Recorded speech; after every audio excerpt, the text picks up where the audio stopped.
पुंडलिक वरदारी विठ्ठल श्री ज्ञानदेव तुकाराम.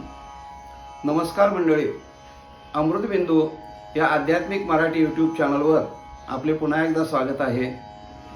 मंडळी, चिंतनाचा श्लोक असा आहे: सदा सर्वदा प्रीती रामी धरावी, दुःखाची त्वये सांडी जीवी करावी, देहे दुःख ते सुख मानित जावे, विवेके सदा स्वस्वरूपी भरावे. श्रीराम.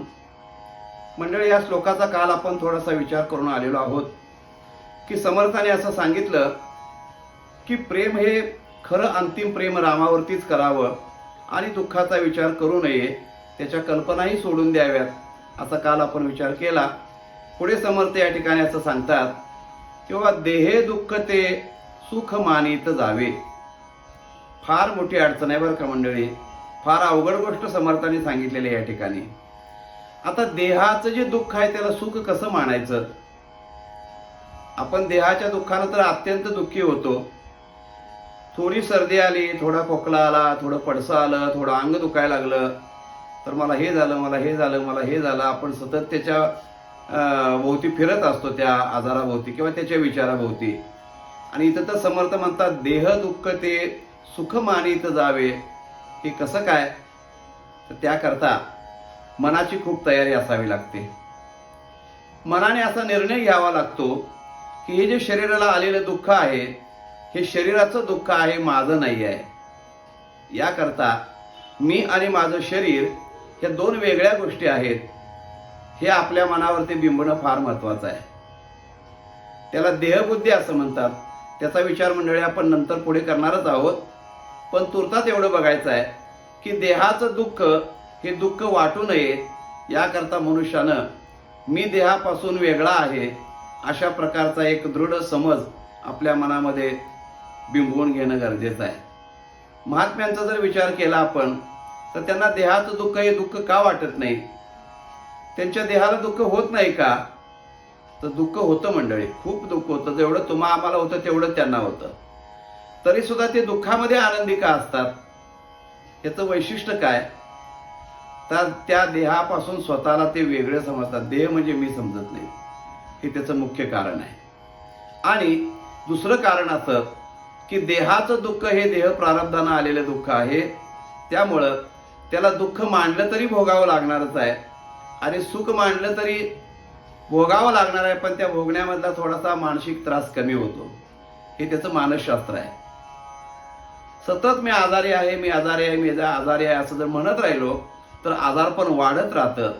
मला काही झालेलं नाही, मला काही होणार नाही, मी अगदी ठणठणीत आहे असं जर म्हटलं तर आजार येतोच, नाही असं नाही, पण त्या आजाराची तीव्रता कमी राहते. त्याला मानसिक बळ निर्माण होतं, ते पेलून धरण्याकरता किंवा ते सोसून भोगून सारण्याकरता मानसिक बळ निर्माण होतं. त्याकरता देहे दुःख ते सुख मानित जावे समर्थ सांगतात. मंडळी, महात्म्यांच्या जीवनातली काही उदाहरणं जर आपण बघितली तर आपल्या लक्षात असं येईल. स्वामी रामकृष्ण परमहंस हे आपल्या सर्वांना माहिती आहेत, खूप मोठे साधू होऊन गेले, महात्मा होऊन गेले आपल्या भारतामध्ये.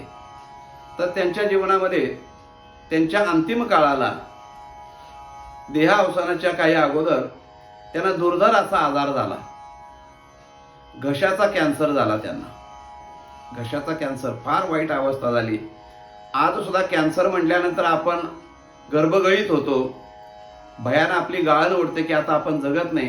पण त्यावेळेला 150 वर्षापूर्वी कॅन्सर म्हणजे किती भयानक होता आपण विचार करू शकता. आणि तो कॅन्सर झाला. बरीच साधक मंडळी त्यांच्या जवळ होती.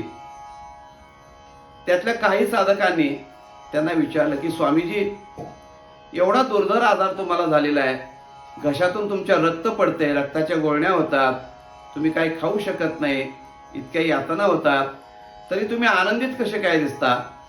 चेहरा प्रफुल्लित कसा काय दिसतो? तेव्हा स्वामीजींनी त्यांना सांगितलं की बाबा रे, आजार माझ्या शरीराला झालेला आहे, मला काही झालेलं नाही आहे. ही मानसिकता किती अवघड आहे. मला काही झालेलं नाही, मी आनंदित आहे, माझ्या शरीराला आजार झालेला आहे.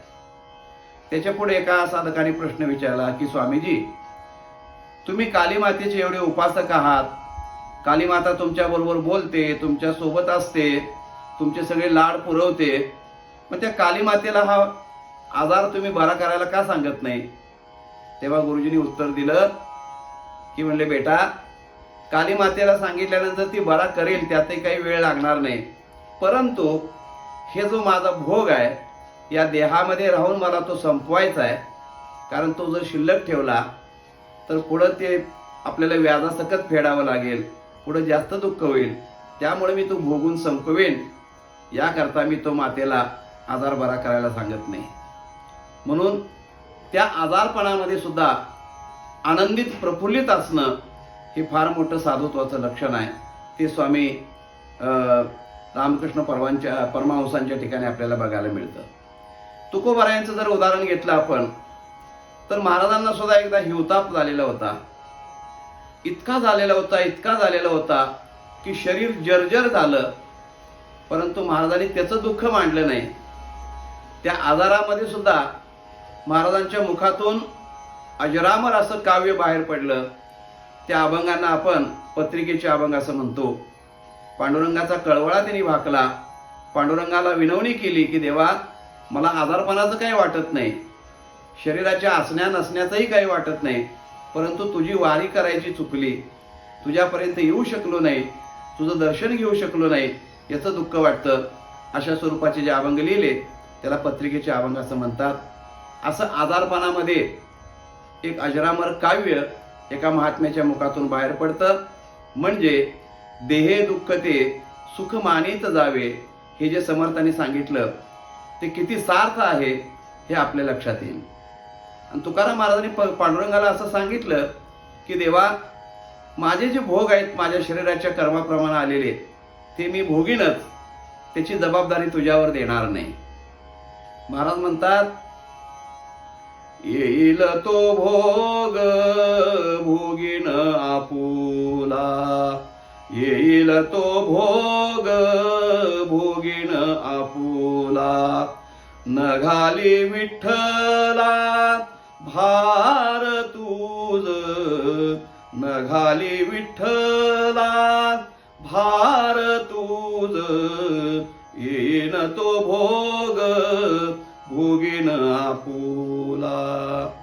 महाराज म्हणतात, देवा, माझ्या वाट्याला जो भोग असेल, जे प्रारब्ध माझं संचित असेल, त्याप्रमाणे जे भोग येतील ते मी निवांत भोगत बसेन, निवांत सहन करेन, पण तुला त्याचं साकडं घालणार नाही, तुला त्याचा भार घालणार नाही. का? तर देवा, हे शरीराचे भोग आहेत आणि मी त्याच्यापासून वेगळा आहे.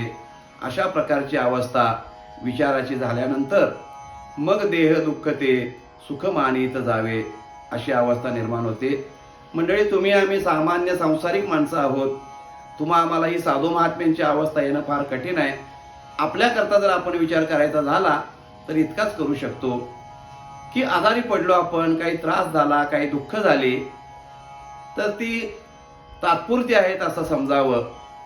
त्याच्यामध्ये गुरफटून न जाता सुखाचे विचार, आनंदाचे विचार कसे करता येतील ते मनुष्यानं करत राहिलं तर त्या दुःखाची, आजाराची तीव्रता मंडळी कमी होत असते. एवढा आपण आपल्याकरता यातनं बोध घ्यायला काही हरकत नाही. म्हणून देह दुःखते सुख मानित जावे. आणि पुढं समर्थ सांगतात, विवेकी सदा स्वस्वरूपी भरावे. विवेक विचार मनुष्यानं मनामध्ये करावा आणि त्या विवेक विचाराच्या साह्यानं आपल्या स्वस्वरूपाच्या ठिकाणी आपण नित्य वास करावा. आपलं स्वस्वरूप काय आहे? ज्याला सोहम म्हणतात, अहम ब्रह्मास्मी म्हणतात, किंवा मीच परमात्मा आहे असं सोप्या भाषेत आपण म्हणू. मी परमात्मा आहे अशा या अवस्थेमध्ये, अशा विचारामध्ये किंवा अशा अनुभवामध्ये जर मनुष्यानं जर राहिलं तर त्या मनुष्याला जीवनामध्ये आनंदाला कोणत्याही प्रकारची कमतरता पडत नाही. त्याचं जीवन आनंदी, सुखी, समाधानी होतं. ते महात्म्यांचं झालं, ते तुमचं आमचं व्हावं अशा प्रकारची तळमळ या महात्म्यांच्या ठिकाणी असते. म्हणून हा बोध करतात. अशा प्रकारे या श्लोकाचा विचार आपण करून आलो. चिंतन आपल्याला कसं वाटलं ते जरूर कळवा. चॅनलवरती आपण नवीन असाल तर चॅनल सबस्क्राईब करा, इतरांच्यापर्यंत त्याची माहिती पोचवा आणि प्रतिक्रिया आपल्या जरूर द्या मंडळी. भेटूया पुढच्या भागामध्ये. तोपर्यंत नमस्कार. रामकृष्ण.